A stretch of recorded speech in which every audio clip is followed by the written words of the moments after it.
இந்த வீடு பார்த்தீங்கன்னா 750 ஸ்கொயர் ஃபீட் நார்த் ஃபேஸ் பண்ணி கட்டியிருக்காங்க with secured car parking. First main gate open பண்ணி உள்ளே போனால் இங்கே ஸ்ட்ரிப் லைட் சீலிங்கோட ஒரு அழகான ஒரு லுக் கொடுத்துருக்காங்க. ஸோ அப்படியே உள்ளே போனோம் அப்படின்னு பார்த்தீங்கன்னா நேராக போனால் லிவிங் ரூம் வந்து வருது. இங்கேயுமே ஸ்ட்ரிப் லைட் சீலிங் கொடுத்துருக்காங்க வித் ஓப்பன் கிச்சனோட. ஸோ இந்த மாடர்ன் கிச்சன் பார்த்தீங்கன்னா உங்களுக்கு கிரானைட் ஃபினிஷோட கொடுக்காங்க வித் சிம்னியோட அட்டாச்சு. ஆல்சோ பார்த்தீங்கன்னா டிவி யூனிட் இருக்குது. ப்ளஸ் இங்கே இன்ட்ரெஸ்டிங்கான ஒன்று இருக்குது.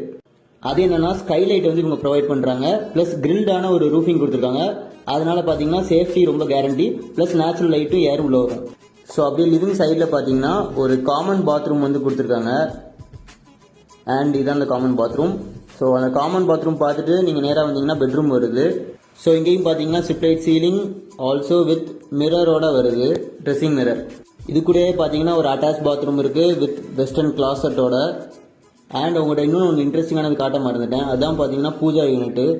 இதுவுமே நீட்டாக சிம்பிளாக நல்லாயிருக்கு, ஒரு நாள் பார்க்க நல்லா இருந்தது. அண்ட் இந்த வீடோட டீட்டெயில்ஸ் இன்னும் தெரிஞ்சுக்கணும் அப்படின்னா நான் கேப்ஷனில் கொடுத்துருக்கேன், செக் பண்ணி பார்த்துக்கோங்க. அண்ட் அப்படியே படியேறி மாடிக்கு வந்தோன்னு பார்த்தீங்கன்னா ஒரு நல்ல ஸ்பேஷியஸான ஒரு மாடி வந்து இருக்குது. ப்ளஸ் பார்த்தீங்கன்னா அது கூடயே பார்த்தீங்கன்னா ஒரு காமன் பாத்ரூமும் இருக்குது.